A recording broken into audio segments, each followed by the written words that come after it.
सुदामा मित्रा जीवन सुदामा मित्रा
स्वागत करतात सुद्धा देवाचे.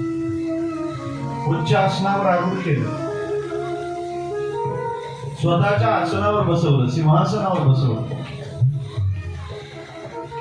सिंहासनावर काय ज्ञानेश्वरी तर सांगते, तो भगवंत त्याच्या लाडक्या भक्ताला डोक्यावर घेतो. डोक्यावर फक्त डोक्यावर कोणाला घेतो ते थोडं डोक्यात घेऊया. जे जे भेटे भूत ते ते मानिजे भगवंत, हा भक्ती योग निश्चित जाण माझा. मग याही वरी पार्था माझी या भजनी असवा, तया ते मी माथा मुकुट करू. बरोबर आहे ना क्रम? जे जे बेटे भूत म्हटलंय, ज्ञानोबाऱ्यानं माणूसच म्हणायचं आहे. भूत शब्द का वापरला? एखादा भूतार पिशाच प्रवृत्ती, त्याच्यातही भगवंतच बघावा. सगळ्यात भगवंत दिसल्यानंतरही, सगळ्यात भगवंत म्हणजे सर्वम खल्विदम ब्रह्म, अहम ब्रह्मास्मी सर्वम खल्विदम ब्रह्म झालं. तर एवढ्यावर नाही, तेवढं करून त्यांनी भजन केलं पाहिजे. मग याहीवरी पार्था माझी या भजनी आस्था, तया ते मी माथा मुकुट करू. त्याला मी मुकुट करतो, मी त्याला डोक्यावर घेतो. काय असतं तो मुकुट का करतो? मुकुटावर का घेतो? कारण मुकुट मनी असलेली भक्ती त्याच्या हृदयात असते म्हणून. तुका म्हणे मुकुट मनी हरिभक्ती. हरिभक्ती नावाचा मणी जर आपल्या मनी असेल तर त्याच्या मनी येईल की आपल्याला डोक्यावर घ्यावं, आणि डोक्यावर त्यांनीच घेतलं पाहिजे.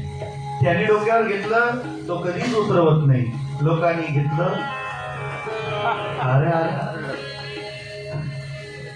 रौंदलतात त्यांनी डोक्यावर घ्यावं, त्यांनी डोक्यावर घ्यावं. आणि एवढ्या लॉकडाऊन मध्ये आपल्याला सगळ्यांनी कथा ऐकायला मिळते ना, म्हणजे त्यांनी आपल्याला डोक्यावरच घेतले. डोक्यात घ्या, आराम आहे. कुठं मिळतंय, कुठं प्राप्त होतं, मिळालं असतं का? त्यांनी डोक्यावर घ्यायचं ठरवलं, सिंहासनावर बसवलं, सगळ्या राण्यांना बोलावलं. माझा मित्र आहे, जीवलग आहे, चला नमस्कार करा. आता 16,108 झालं. त्याने आशीर्वाद दिला. सुदाम्याने, ब्राह्मण आहे, आशीर्वादाचा अधिकार आहे त्याला. रुक्मिणीने नमस्कार केल्यावर आशीर्वाद दिला. अष्टपुत्र सौभाग्यवती भवती. सत्यभामा एक एक एक एक येऊ लागले. त्याने 8-10 जणींना दिला आशीर्वाद. नंतर तो एक नहीं है, इतने दूर से मैं आया हूँ, लंबी सफर तय करके यहाँ पहुंचा, कुछ विश्राम नहीं, रिफ्रेशमेंट नहीं, और एक आज झंझट में डाल दिया. परंतु दमला आशीर्वाद देऊन. म्हणजे आधी अष्टपुत्र सौभाग्यवती भाऊ म्हणाला ना, नंतर सौभाग्यवती भाऊवर आला, नंतर भाऊच बोलायला लागला. कृष्णाने असं सांगणार नाही का, पहिलीला तू अख्खा आशीर्वाद दे, आणि हे नंतर जर असं कमी कमी कमी कमी करत गेला, तू निघून जाशील, इथं मला राहायचंय. हे झंझट कोणी सोडवायचं? मी एक तर तू पहिलेच मला विचारला पाहिजे होतं, कृष्णा किती आहेत बाबा? त्याने वाकून पाहिलं होतं. हे लंबी कथा, फार कतार पर्यंत या. मग आता सुदाम देव ब्राह्मण ते म्हणाले, मेरे पास एक सुझाव, आयडियाची कल्पना.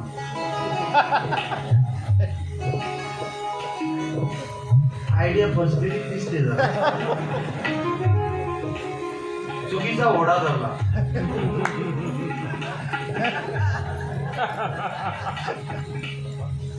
ओढा फोडला.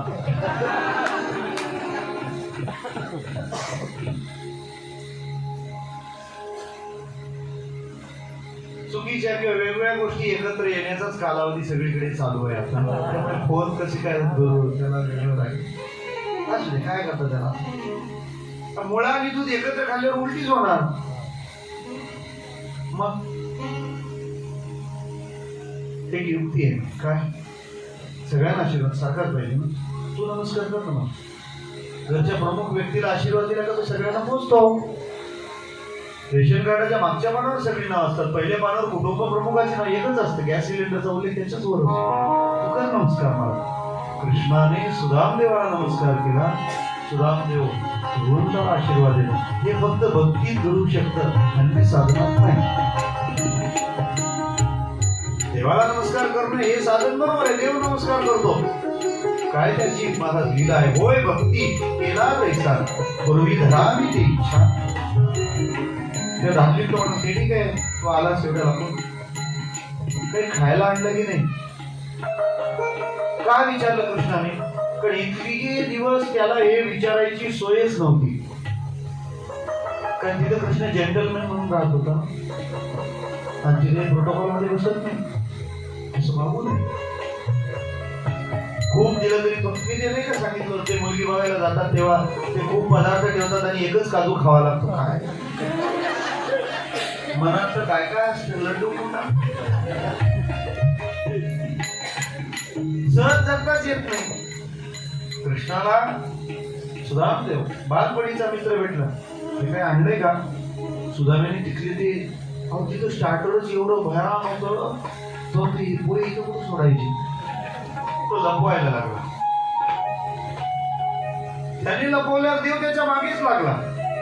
तर लपवणाऱ्याच्याच मागे देव लागतो, प्रदर्शनीच्या नाही.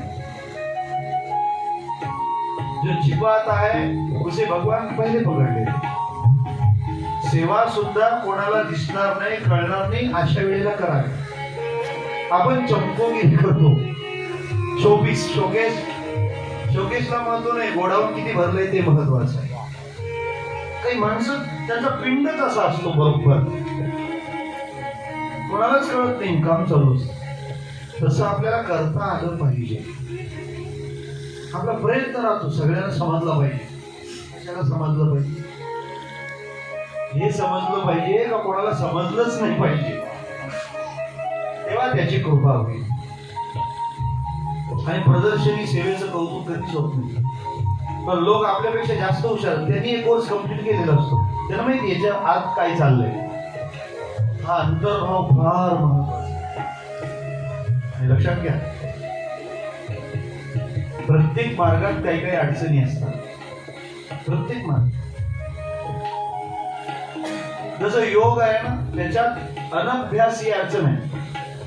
योग करणाऱ्याने जर सातत्य ठेवलं नाही तर त्याला तो योग खरोखर होत नाही. अभ्यास पाहिजे, अनभ्यास ही अडचण आहे. ज्ञानाच्या प्रांतामध्ये मननाचा अभाव ही अडचण आहे. तसं भक्तीच्या मार्गामध्ये प्रागट्य ही अडचणच आहे. तुकाराम महाराज म्हणतात, म्हणून तर जंगलात गेलो भजन करायला. भजनाला नजर लागते, सेवेला नजर लागतं का मान. एकतर आपल्या सेवेला प्रदर्शनाची जोड असते आणि पुन्हा सगळ्यांच्या लक्षात आलं पाहिजे, हा सुद्धा होरा असतो.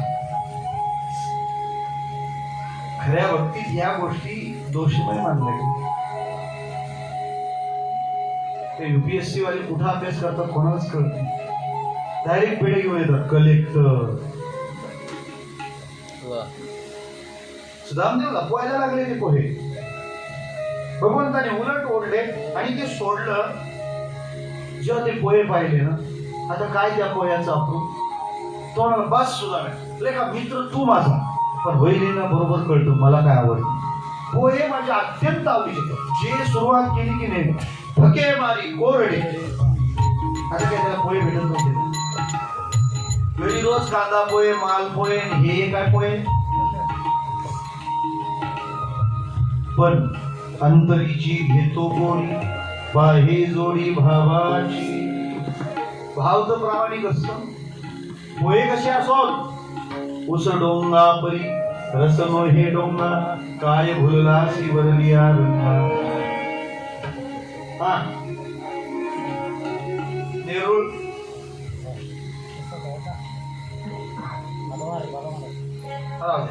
उस डोंगा परी रसनो हे डोंगा, काय भुलला शिवरलिया.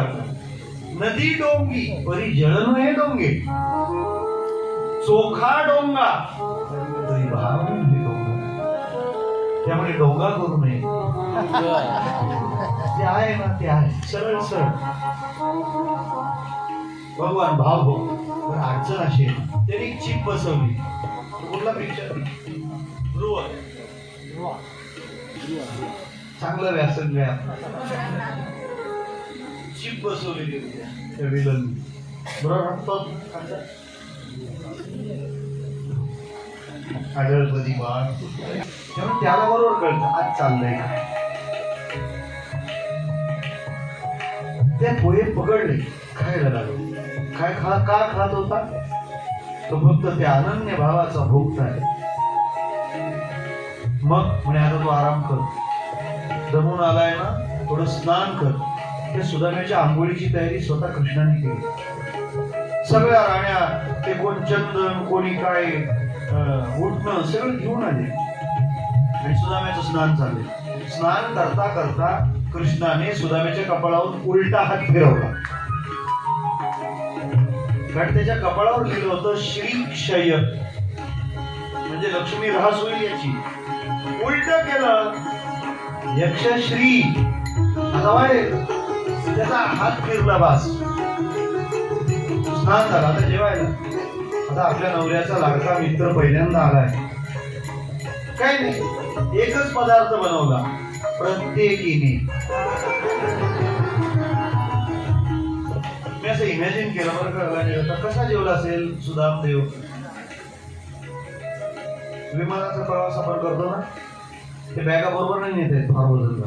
मग ते डिक्लेअर करतात बेल्ट नंबर, आणि तो बेल्ट फिरत असतो, त्या बॅगा फिरत असतात. मला असं वाटतं सुदामदेवाला ना असं काहीतरी कृष्णाने अरेंज केलं असेल. त्यांनी समुद्राला हटवून बांधकाम केलं आम्ही पण आता नदीला भिंत बांधणार आहोत.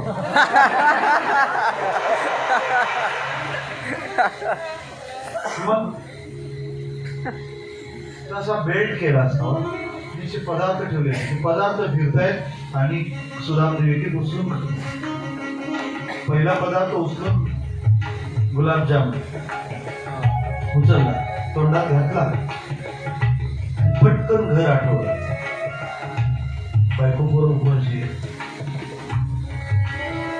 क्षणभर थांबलं सुद्धा, कृष्णाच्या लक्षात यायच्या आत तो गुलाबजाम आत ढकलला. त्याचं कारण आपली बायको बरोबर अशी आहे, आपलं प्रारब्ध आहे, पण ह्या लोकांचं ऐश्वर हे यांचं प्रारब्ध. मग आपल्या प्रारब्धासाठी यांचा आनंद बिघडवू नये. हे संदेश आहेत जागोजागी भागवताचे. पथदीप असतात ना, तसे पथदीप आहे. तुमचं प्रारब्ध दुःखाचं आहे, एखाद्या आनंद सोहळ्यात गेला, कुठं आला भागवत ऐकायला, शेजारी म्हणजे सुनच लय त्रास ऐकायला, सुन मत सुन, यहाँ जो बताया जा रहा है वो सुन कैसी हो मत सुना. आमची दुःख नाही मांडावी, ही दुःख काय म्हणतात त्याला, कुठे दिसते का केलं अपलोड डाउनलोड चालू होत, त्या आनंदात आपलं दुःख. असं म्हणतात वरातीत अंत्ययात्रा आणू नये आणि प्रेत यात्रेत वरात घुसवू नये. समयो जाणा समयो जाणा. काही माणसं जरा कोणी भेटलं ना कॅशेट सुन, त्यांची राग ठरली. शिवरंजनी, भैरवी, ललत,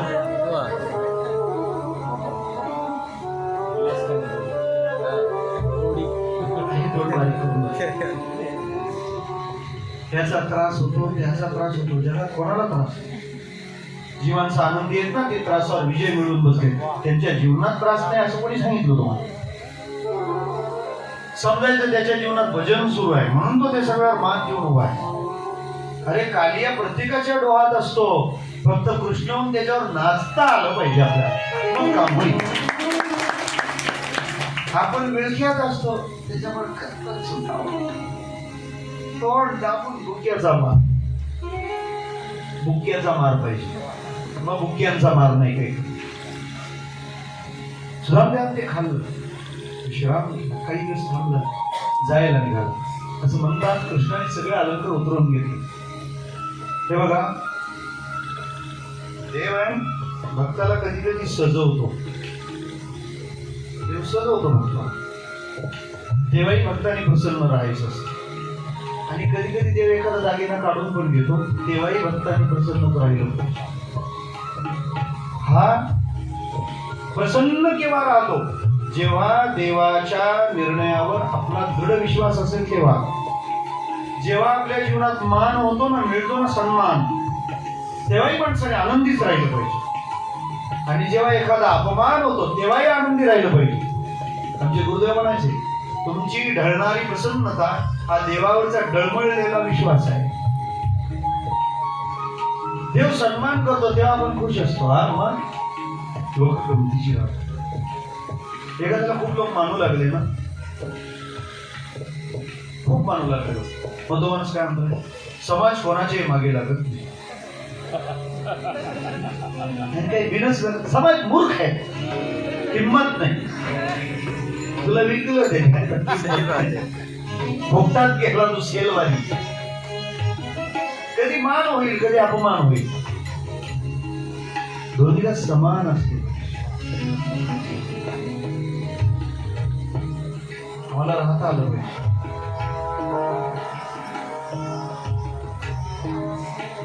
तुल्य निंदा स्तुतीर मौनी.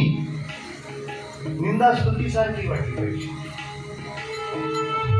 कधी मान मिळेल, कधी अपमान होईल. आणि ध्यानात ठेवा, मान आहे म्हणजे अपमान आहेच. मान मोठा तितका अपमान पण मोठा. मानाला आपण आनंदाने सामोरे जातो, अपमानाला नाही. आणि भक्तांनी दोन्ही एकाच चवीने खायचे असतात. एखाद दिवस विरोधात घडतं. नळाला पाणी आल्यावर बरं वाटतं की नाही? मग ते पाणी कधी कधी कुठियात आल्यावर पण बरं वाटतं. वा वा, तेव्हा काय दया. आम्हाला वाटलं नळालाच पाणी येतं, तर कुठे गेला पण पाणी.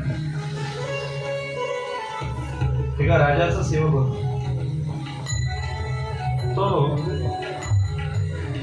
राजाचा फार जीव. म्हणजे काही कोणी मिठाई आणली ना तर तो ते गोड पहिलं राजा त्याला सांगायचं खा, मग हा खायचं. एक दिवस अशी टोपली आली, तो थोडं खाऊन राजाला द्यायचं. त्या दिवशी तो अख्खच खायला दिलं. राजा त्याच्यावर ओरडला, म्हणे अरे आज काय ठेवतो का नाही मला. त्यांनी हिसकावून घेतली आणि त्याने ते फळ खाऊन पाहिलं, ते कडू झालं. राजा म्हणाला अरे कडू आहे तू खात राहिला, तू सांगितलं का नाही की हे कडू आहे म्हणून. त्या सेवकाने फार गोड उत्तर दिले.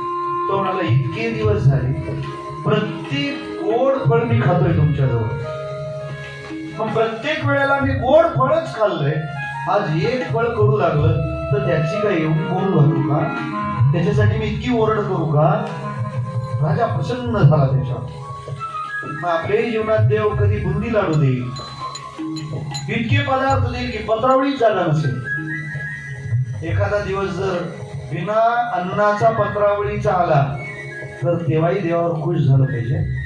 असं समजावं की आज आपण उपवास करणं हे आपल्यासाठी लाभदायक आहे, असा विचार देवाने केला असावा. एवढं आम्हाला करता आलं पाहिजे.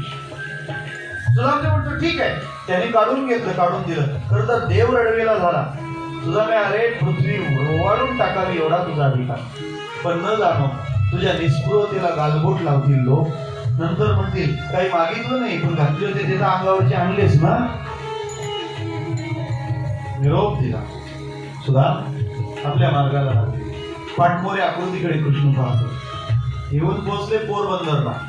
फार अंतर नाही द्वारका पोरबंदर. पोरबंदर 50 किलोमीटर असेल. पोरबंदरला आले, तिथून एक पालखी मेणा सगळं काही घेऊन सेवक उपस्थित झाले. त्याला तर ओळखता आली नाही पत्नीनं. ते पालखी घेऊन आले, गर्जना करू लागले सुदामदेव महाराज की जय. कुठे आलो आपण. तेव्हा पत्नीने सांगितलं तुम्ही जेव्हा द्वारकेला गेला होतात ना, तेव्हा द्वारकेहून कृष्णाची काही माणसं आली आणि त्यांनी द्वारकापुरीसाठी सुदामपुरी उभी करून दिली. सुदामदेवाने द्वारकेच्या दिशेने साष्टांग परिपात केला. भगवंता कशी तुझी दया, आम्हाला हे कधी कळणार.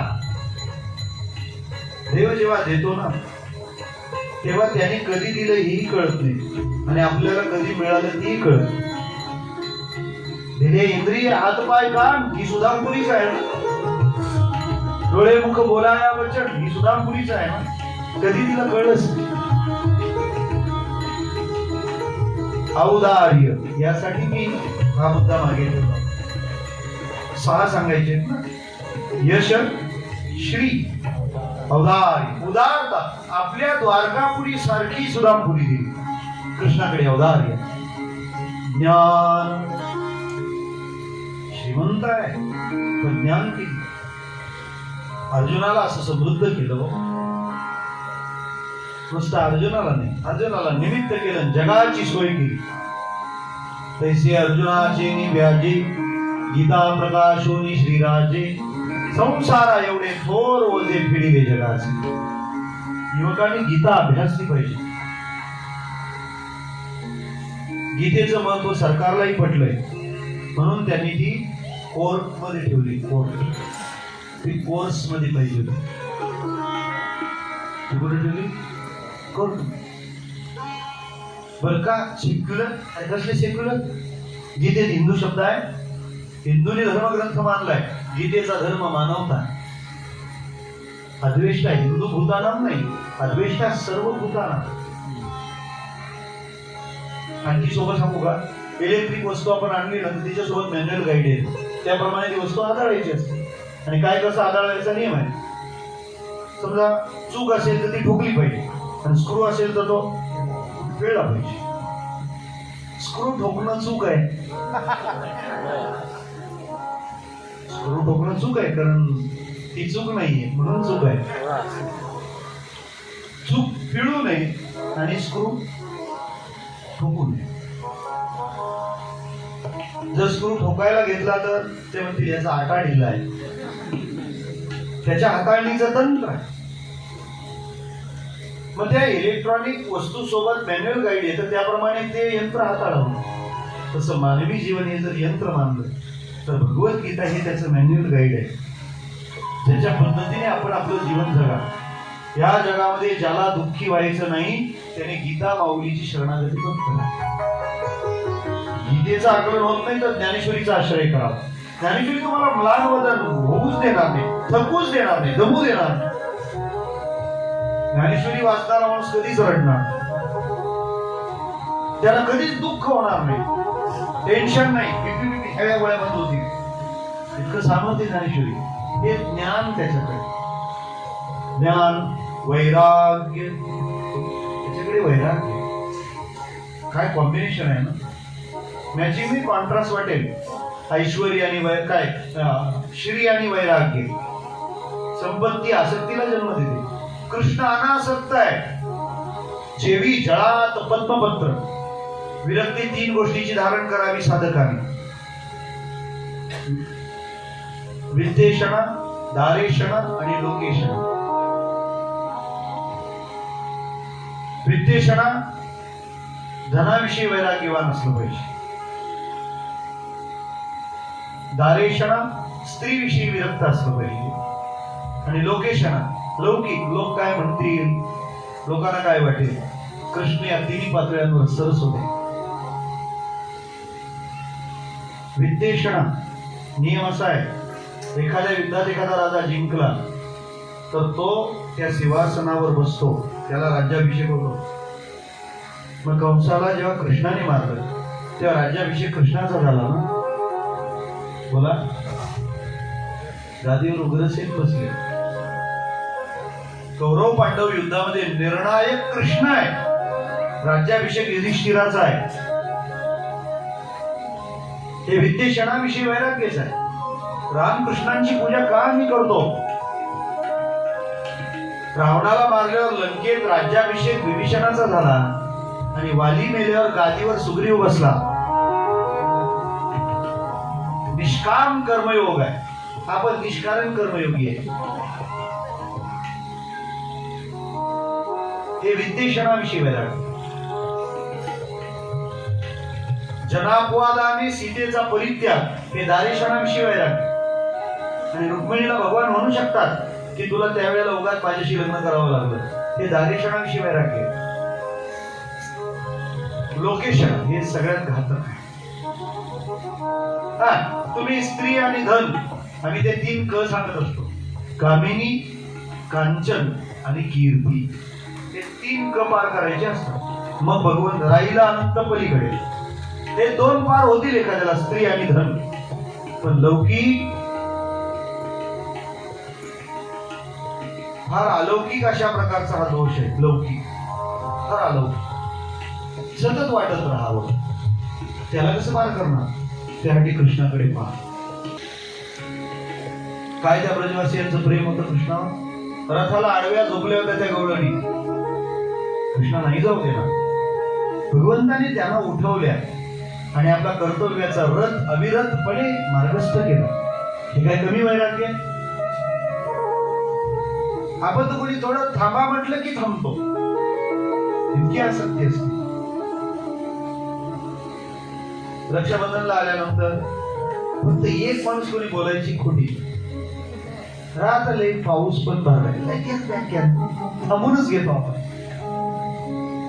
मग कृष्णाशिवाय ज्यांना आणि ज्यांच्याशिवाय कृष्णाला करमत नाही त्यांना तो सोडून येतो, परत फिरून मागे पाहत नाही आणि तिथं जात नाही. तो निष्ठुर आहे असं नाही, तो विरक्त आहे. निष्ठुरता आणि विरक्ती यातला भेद समजून घ्या. ते वैराग्य, तो कशाला चिकटत नाही. त्यापेक्षा सोबत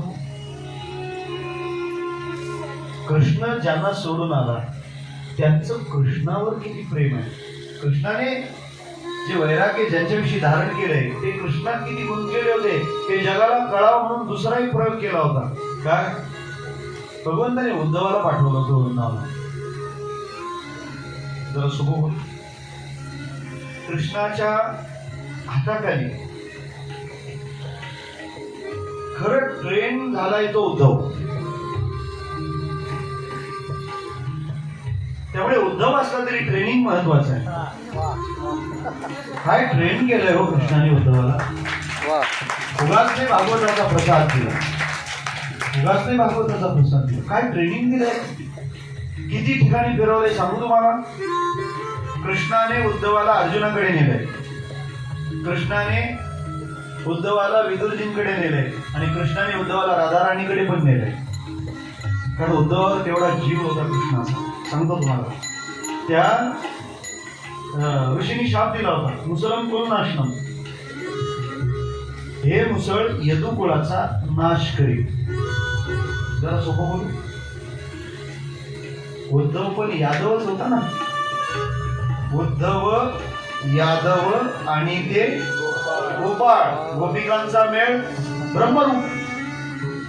मग जर सगळे यादव मरतील, त्यांचा नाश होईल, जर हा शाप आहे, तर मग उद्धव कसे काय वाचले.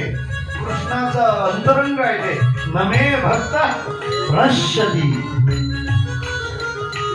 सगळे यादव संपवले, उद्धवाला शिल्लक ठेवले. उरलेले यादव उद्धवाचे असेल असं वाटत नाही मला. विषय थोडासा बोलाय म्हणजे जर तुम्ही कृष्णाचे तर रामाचा इतका द्वेष का. तुम्हाला पण असे योग वाटायला आहे.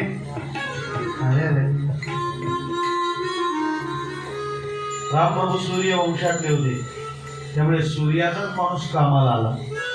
आदित्यनाथ म्हणून राममध्ये उभारणी होते. उद्धव शिल्लक राहील, ही देवाची कृपा आहे. प्रत्येकाकडे नेलं ना त्याला कारण निराळी आहे. देवाच्या नामाची ओढ काय असते ते पाहण्याकरता अर्जुनाकडे नेलं. म्हणजे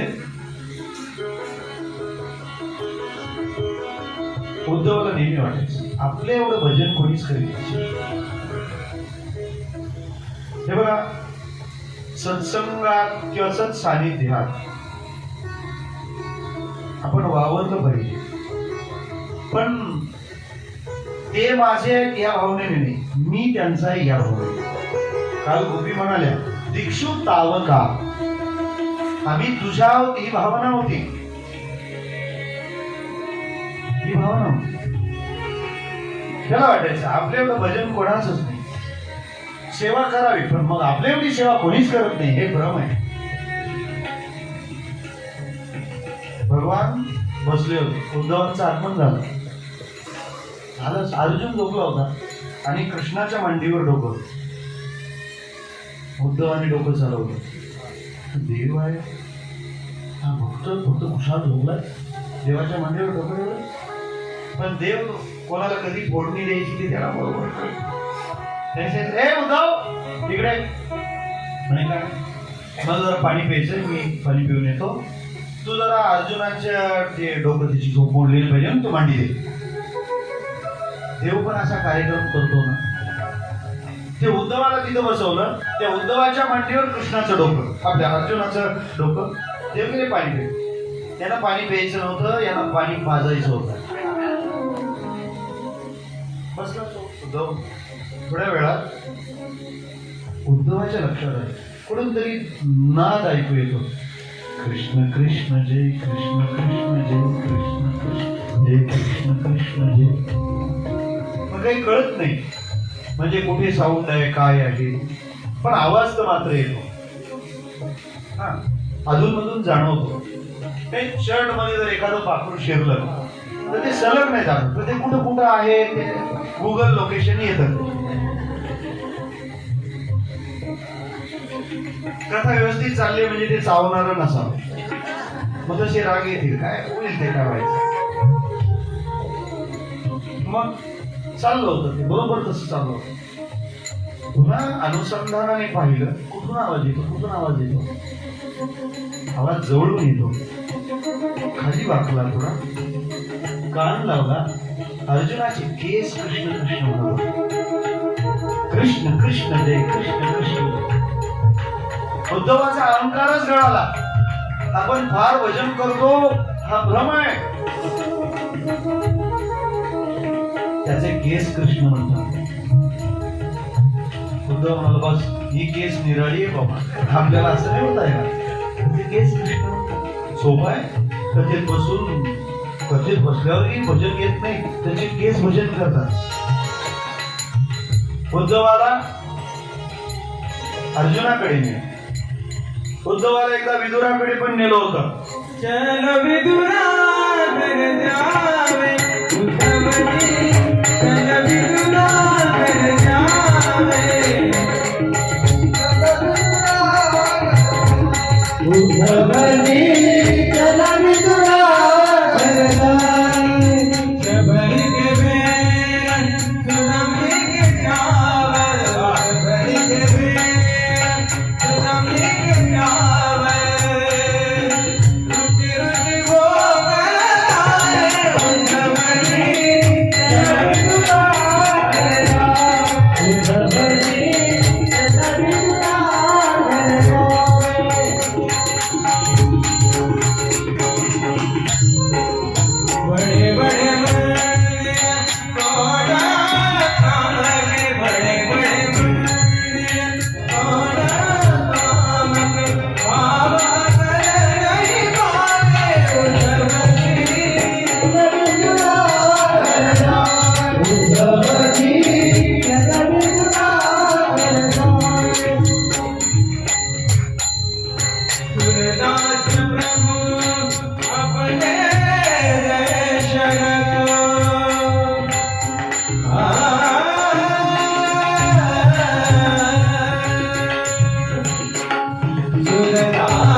भक्तीचा भोग कसा असतो?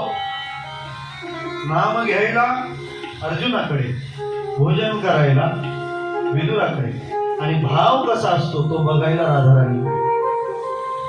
आला होता शिकवायला, गुरुजी बनून आला होता, तो शिष्य बनून राहिला. वृंदावनात शिरल्यावर त्या वृंदावनातून वाहणारं वारं देखील कृष्ण नामासोबत वाहत होतं. मातीचा कण आणि कण कृष्ण नामाने भरलेला होता. त्यांचा प्रत्येक संकल्प आणि संकल्प कृष्णाकरताच होता. आणि अशाना काय गंमत सांगतो तुम्हाला. उद्धव जेव्हा निघाले ना त्यावेळेला कृष्णावर ते नाराज होते. तू देव आहे ना, तू काय रडतो? आसक्ती बरी नाही, आसक्ती बरी नाही. उद्धव देवाला शिकवतो. भगवंताच्या लक्षात आलं याला युनिव्हर्सिटीत घातलं नाही अजून, बरेच कोर्स बाकी राहिले आणि हे डिस्कोर्सने होत नाही, त्याला डेमोज द्यावा लागतो. पण एक काम कर ना, मग त्यांना वाईट वाटत असेल तर त्यांची समज घालून ये जा. जेव्हा उद्धवजी वृंदावनातून जाऊन येतात ना, आधी कृष्णावर चिडले होते, नंतर आणखी चिडले.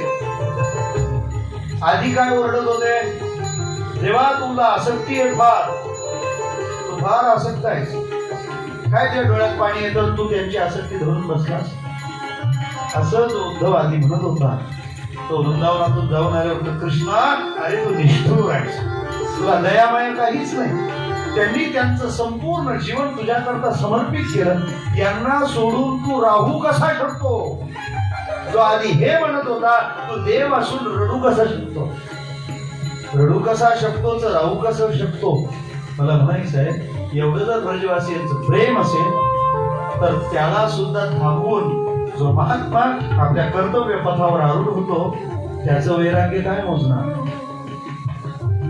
काय लोक कृष्णाबद्दल बोलतात, त्याच्या पायाची धूळ होण्याची सुद्धा आपली योग्यता नाही. काय काय करा, फक्त नमस्कार करू शकता कृष्णाला, बाकी तुम्ही नाही अभ्यास करू शकत नाही त्याचा तत्व, त्याचे गुण काहीच कळणार नाही. जिथं संतांनी म्हणावं न कळे कान्होबाचे कोडे, तिथं आपण काय बोलणार?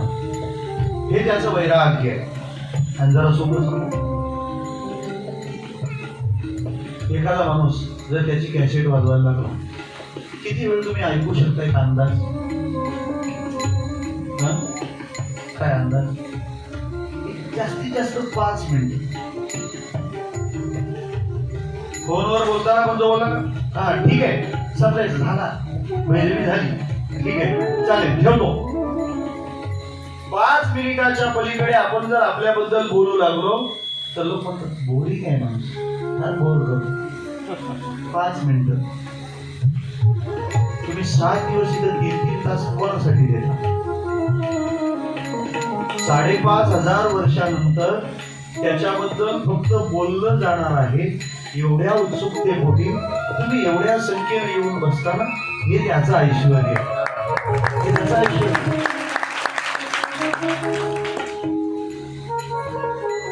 माऊली रस्त्याने चालते, नुसता तिचा तो रथ जरी डोळ्याने दिसला तरी कृतार्थ झाल्यासारखं वाटतं. हे ज्ञानोबांचं ऐश्वर्य आहे. 750 वर्ष झाली हे चाललंय. त्या ऐश्वर्याला काय तुम्ही म्हणणार? असा कृष्ण षडगुण ऐश्वर्य संपन्न एक भगवंताची जाण, त्या भगवंताच्या ह्या लीला आहेत. रुक्मिणीसह वर्तमान त्याचा गोतावळा वाढतो. अनेक आयाम आहेत त्याच्या लीलांना, वारंवार आपण त्याचं चिंतन करतो. पांडवांचा सहकारी होतो, द्वारकेत येऊन राहतो, पण निष्काम गमनाचा संकल्पही होतो. देवता बोलू लागला, देवा आणि 125 वर्षे झाली, वैकुंठ वाट पाहत आहे, आपण यायला पाहिजे. पण पुन्हा विचार आला, दुष्टांना मारण्यासाठी यादवांची फळी उभी केली, पण हे शिल्लक राहिले तर यांना संपायला दुसरा अवतार घ्यावा लागेल. म्हणून यदुकुल नाशाचा संकल्प कृष्णानेच केला. सुरुवात कुठून झाली? एक दिवस काही साधू लोक आले होते द्वारकेमध्ये. देवाचा जांबवंती पासून झालेला मुलगा साम, काय त्याला वाटलं साधूची मस्करी करावी. साधू दुधारी असतात, सेवेनं कृपा संपादन करता येते, पण अवमानाने देव सुद्धा नाराज होतो. बरं काय मनात आलं, पोटावर चिरकुट बांधलं. तुकाराम महाराज उगाच नाही म्हणाले, संतापाशी बहु असावे मर्यादा, फलकटाचा धंदा ओर फोडी. तिथे फार मर्यादेने राहावं, कारण त्याच्याशी आपला व्यवहार कसा होतो, त्या नाजूक व्यवहाराचे घोर पडसाद त्याच्याकडून उमटत असत. म्हणजे गृहमंत्री का अडकलेत असं मला काही म्हणायचं नाही, पण साधूशी आपला व्यवहार कसा होतो हे सांभाळलं. काय झालं, पोटावर चिरकुट बांधली आणि म्हणाले, हो साधू लोकांना सगळं कळतं असं म्हणतात, सांगा म्हणे या बाईला काय होणार. नाथ महाराजांनी असं म्हटलंय, मुंगीला पंख फुटले की ती मरणार हे नक्की समजावं.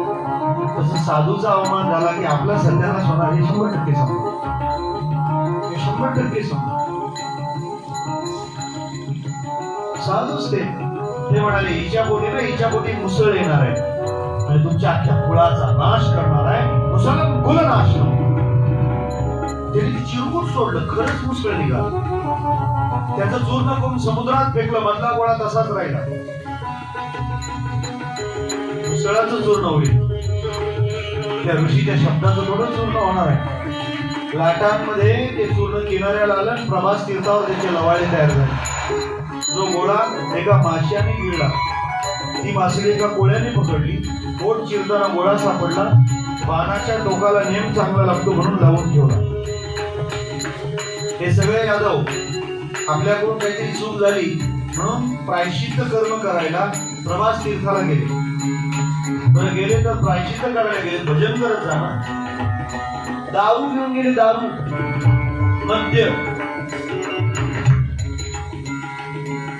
ब्रँड नेम सांगितलंय भागवताने, मैरेय नावाचं मद्य. भागवतात अनेक अमृत विषय आले, तेच लक्षात ठेवा.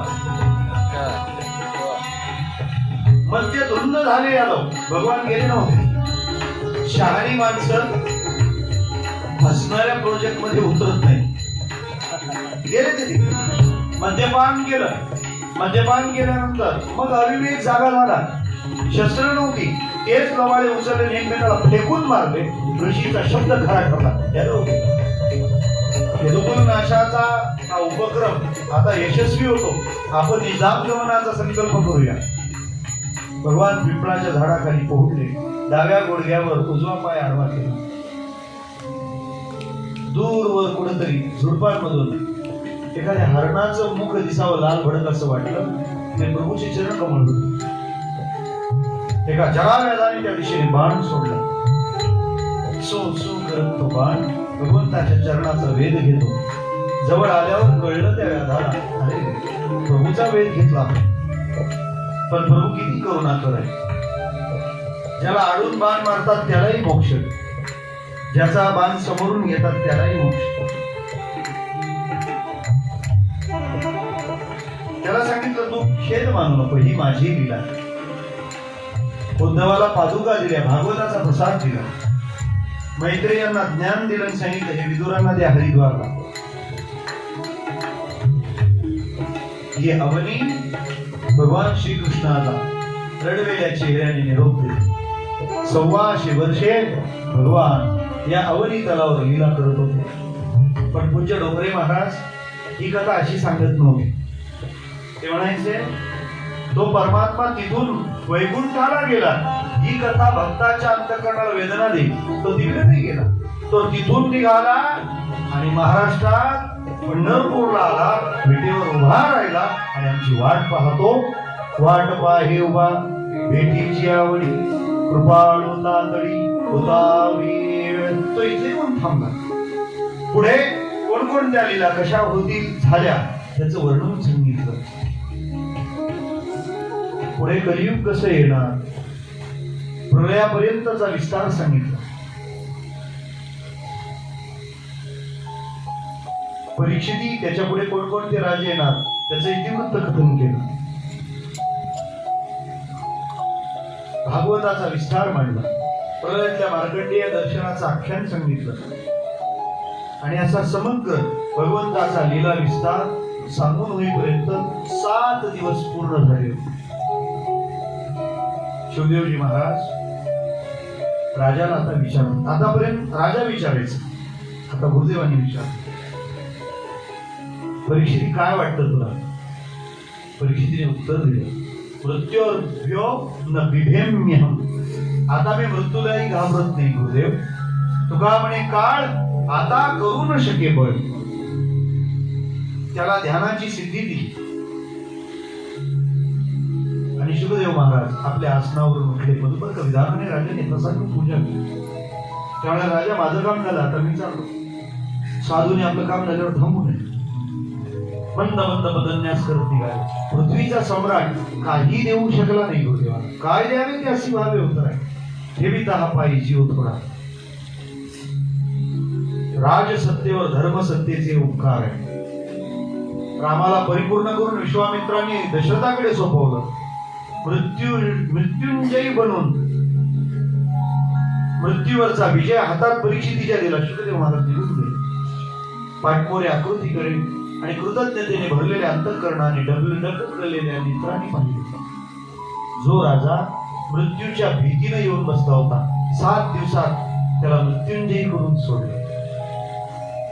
साधूचा संग, साधूचा प्रसाद माणसाला श्रीमंत बनवेल की नाही माहित नाही, पण निर्भय नक्की बनवतो. आणि निर्भयता ही श्रीमंती. अभयम सत्व संशुद्धी. तो कशालाच भीत नाही. महाराज म्हणतात भीत नाही आता आपल्या मरणा. आता मरणाला भीत नाही. ते निघून गेले. मग परिस्थिती राजा ध्यान करतो, पद्मासनामध्ये बसतो, मेरुदंड सरळ करतो आणि भगवान श्रीकृष्ण परमात्मा जे त्याचा आराध्य आहे, कोजागिरीचं टिपूर पूर्ण चंद्राचं चांदणं पडलं, त्या चंद्रिकेने काळ्या असणाऱ्या यमुनेला धवल करून सोडलं. त्या तीरावरच्या कदंब वृक्षाच्या खाली लुसलुशीत अशा गवतावर भगवान श्रीकृष्ण परमात्मा वेणुवादना करता उभे राहिले. राधा, ललिता आदी करून सर्व सख्यांचा वेढा श्रीकृष्णाला पडलाय. भगवान श्रीकृष्ण परमात्मा त्रिभंगी देवडा या स्वरूपात उभे आहे. तळपायावर शंखचक्र गदा पद्म अशा आकृतींनी तो रेषांनी आकृतीबद्ध बनवला. लालबुंद असे भगवंताचे चरणतळ आहे. नख दिव्य रत्नांप्रमाणे तेजस्वी, नखांच्या पलीकडे असणारे केसांचे कुंचके देवाच्या चरणांची शोभा वाढवतात. पायामध्ये भगवंताच्या सुवर्णाचे पैंजण आहे. पितांबर धारण केला, त्यावर वेलबुट्टीची नक्षी आहे, जरतारी अशी किनार आहे. कमरेला शेला आहे, रत्नखचित असा पट्टा आहे. त्या कमरपट्ट्यात निरनिराळी अनर्घ्य अशी पृथ्वीमोलाची रत्न जडवलेली आहे. गुडघ्यापर्यंत लोंबणाऱ्या गळ्यातल्या पुष्पमाळा आहे. गळ्यामध्ये मणिमुक्तिकांच्या माळा धारण केल्या. नाभीचं तेज आगाध आहे. याच नाभीने कमळातून ब्रह्मदेवाला जन्म दिला आणि सृष्टी सृजन घडविलं. कंठाला कौस्तुभमणी विराजतोय. पुष्ट असे वक्षस्थळ, उन्नत असे वक्षस्थळ आहे. पुष्ट बाहू आहे. बाजूबंद त्याच्या बाहूची शोभा वाढवत आहे. मनगटाला कडे धारण केले. देवाच्या रेखीव बोटांमध्ये निरनिराळ्या रत्नांनी युक्त अशा अंगठ्या आहेत. त्याच हाताने देवाने बासरी पकडली. मानेवर कोळे कोळे केस रुळत आहे. भगवंताची बोट ती अंगुली त्या बासरीच्या छिद्रावर छान लयबद्ध असं नृत्य करत आहे. त्या बासरीच्या टोकाला बांधलेल्या मणिमुक्तिकांच्या माळा त्या बासरीच्या संगीताला पार्श्वसंगीताची शोभत करत आहे. आपल्या अधरामृताचं रसपान भगवान त्या बासरीद्वारे करतायत. तरवित आहे. भगवंताच्या अंगाचा रंग मेघश्याम असा आहे. गोलाकार हनुवटी सरळ नासिक आहे. साफेकळी भगवंताचे असे ओठ जास्वंदीच्या फुलाचा लालबुंद रंग त्या ओठांना प्राप्त आहे. धनुष्याकृती भुयांमध्ये सुवर्ण कमळाप्रमाणे नित्य तेजस्वी राहणारे नेत्र आहे. रेखीव भुयांमध्ये भगवंताचं ते नयन कमल दर्शनीय होत. विशाल बाल प्रदेशावर ऊर्ध्वकुंड धारण केला. कानामध्ये मकराकार कुंडल आहे. कोरड्या कोरड्या केसांवर भगवंताने रत्नखचित मुकुट धारण केला. त्या रत्नखचित मुकुटाच्या एका कोपऱ्यात मोरपीस लावलेला. असा परमात्मा दिव्य आणि प्रेमळ नजरेने, प्रेमळ कृपा कटाक्षाने आपल्या भक्ताला प्रसाद देतोय. त्या परमात्म्याच्या प्रसादाने आपलं अंग प्रत्यंग मोहरून जातं. अंतःकरणातले काम, क्रोध, लोभ आदी विकार अंतःकरणाला कायमचा रामराम ठोकून निघून जातात. अंतरंगामध्ये एक दिव्य अशी ऊर्जा प्रदान केली जाते. त्या ऊर्जेनं आपल्या शरीराचा ताबा घेतला. आपलं शरीर शुद्ध झालं, आपलं अंतःकरण शुद्ध झालं, आपली बुद्धी शुद्ध झाली, आपलं मन शुद्ध झालं. आता उठणारा प्रत्येक विचार हा सद्विचार आहे. कृष्ण प्रीतीची भावना आहे. आपल्या सर्व अंगामधून त्या कृष्ण प्रेमाचं एक झंझावात आता सोबत आहे, कार्यरत आहे. आणि अशा दिव्य स्वरूपाने मी देह नाहीच, मी फक्त कृष्ण आहे या बोधावर राजा परीक्षिती आरूढ झाला. आणि मग आलेला तक्ष दंश करतो. त्याच्या आधी भगवंताशी तो एकरूप होतो. हा फुले मरण पाहिले म्या डोळा, तो झाला सोहळा अनुभवून. मरणाई आधी राहिलो मरोनी, मग होते म्हणे केले तेच. राजा परीक्षितीने मोक्ष साधला. ही कथा गोकर्णाने आपल्या श्रोत्यांना ऐकवली. तीच कथा श्रीसुतजींनी शौनकादी ऋषींना ऐकवली. तीच कथा आज या ठिकाणी प्रेममूर्ती श्यामबाबांच्या आयोजनातून आपल्या वानप्रस्थात संपन्न होते. हे भगवंताचा प्रसाद आहे. आणि प्रसाद घेणारा माणूस प्रसन्न होतो. ती प्रसन्नता भगवंताने आपल्याला द्यावी. तुमच्या जीवनात सुख यावी आणि दुःख जावी असं मी म्हणणारच नाही. मी म्हणेन या सगळ्यांच्या ठिकाणी प्रसन्नता राहिली पाहिजे. कारण प्रसन्नतेत इतकी ताकद आहे. दुःख जात नाही, दुःख येतच नाही. देखे अखंडित प्रसन्नता आधी जेथ चित्ता तेथ रिगणे नाही समजता संसार दुःखा तिथं दुःख येतच नाही अशी प्रसन्नता परमात्म्याने आपल्या सर्वांना प्रदान करावी. आपल्या ह्या वानप्रस्थ उपासना क्षेत्रामध्ये खरं तर विजय भाऊंनी किती सद्भावाने हे भूदान केलं असेल हा त्याचा प्रत्यय आहे. किती प्रेमाने सगळं केलं असेल, किती भक्तीने हे केलं असेल. त्याच्यामुळं भक्तियोग वर्धक असा उपक्रम जणू जसं देवाला भक्ताचं भक्ताला भक्तीचं तसं या प्रकल्पाला उत्सवाचं व्यसन लागलंय.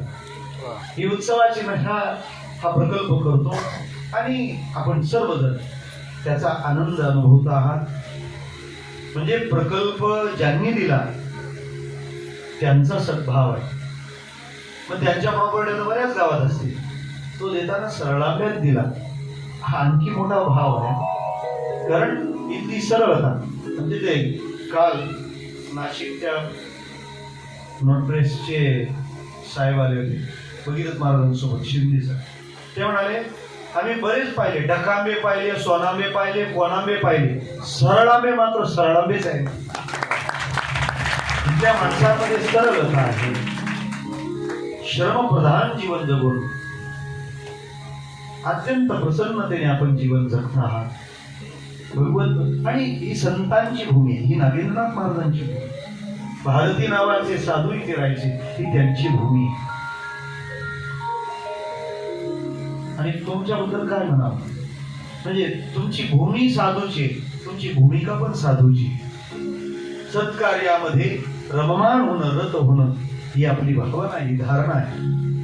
मला असं वाटतं हा प्रकल्प कोणत्याही गावात असता तर तो इतका रमला नसता. त्याला सरळांबेच बरोबर आहे. अशा आपण सद्भावनेनं युक्त होऊन या सगळ्या उपक्रमांमध्ये अत्यंत आपलेपणाने सहभागी होता. आणि हे सगळं करताना आम्हालाही आनंद मिळतो. काय करायचंय हे गुरुदेवानी कन्फर्म सांगितलंय. कुठं करायचंय ते मला माहित नाही आणि कोणाला घेऊन करायचंय तेही मला माहित नाही. फक्त काय करायचंय ते मला माहिती. त्याच्यामुळं ते जिथं पाठवतील, ते जिथं सांगतील तिथं जाणं माझं काम आहे. तिथं आधीच बोलले ते प्रमाणच माझ्यासाठी लिहिले. देशवेश नव्हे माझा सहज फिरता करू सत्ता गवनावरी कोठे स्थिर राहिलो. हे सगळं घडतं. त्यामुळे ते जिथं पाठवतील, ते जिथं जा असं सांगतील तिथं जावं. दिव्याचं काम आहे, जाईल तिथे त्यांनी उजेड पाडला पाहिजे. त्यामुळे श्रीनाम संकीर्तन, गुरुदेवाने दिलेला प्रसाद त्याचं वितरण करावं. त्यांच्या कृपेनं जे काही थोडंफार आत्मसात करता आलं किंवा ते त्यांनी करून घेतलं ते गावं, भगवंताच्या लीला गाव्या, गावोगावी जाऊन गाव्या आणि तो आनंद घ्यावा. नाही तर तुम्हाला भक्तांचं दर्शन प्रत्येकाच्या हृदयात असा कथा श्रवणाने परमात्मा असा भरीव होतो, असा वर येतो. आणि एवढ्या भक्तांचं दर्शन त्यापेक्षा मी असं म्हणेन, मी तुम्हाला काही उपदेश करतो असं नाही.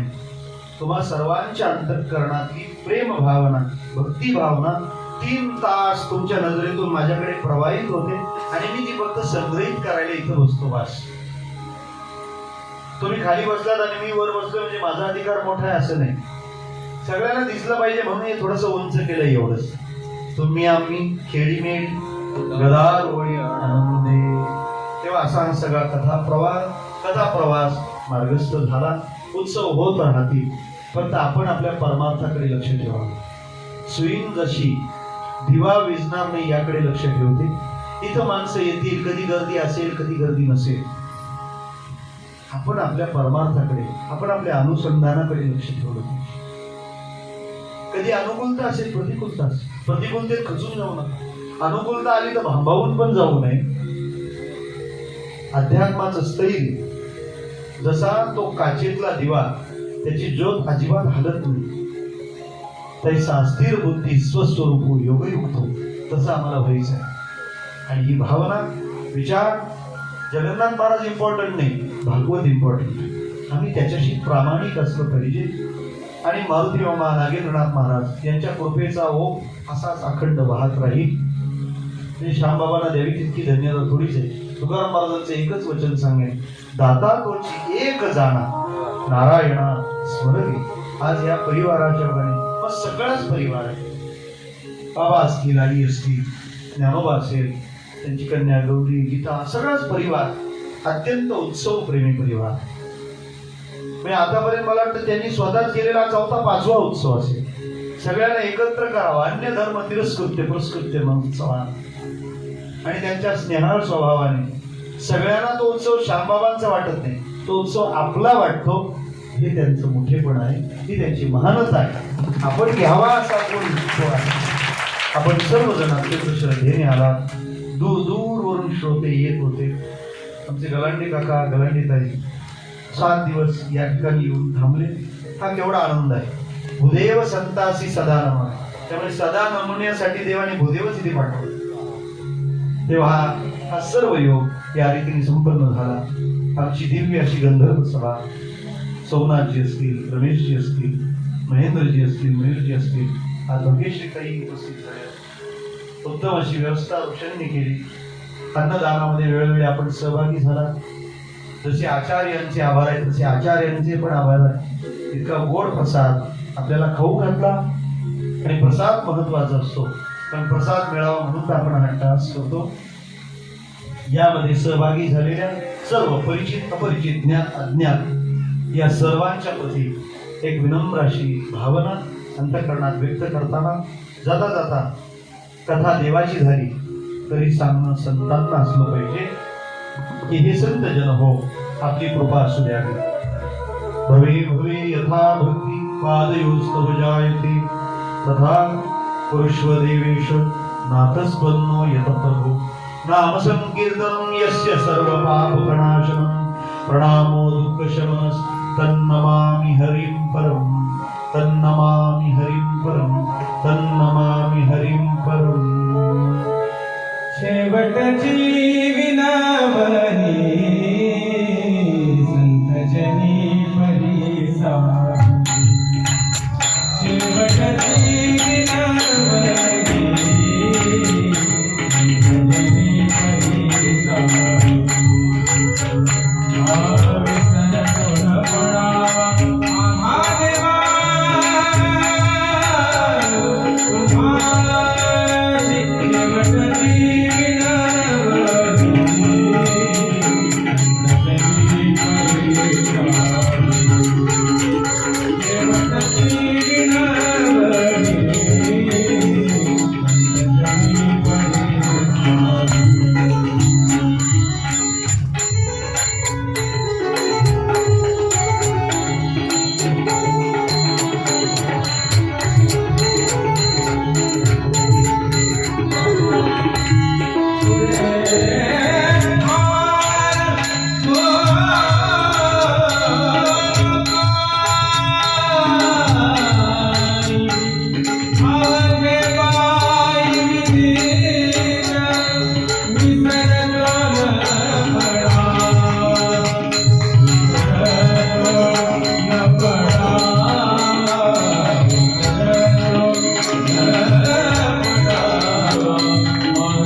तुका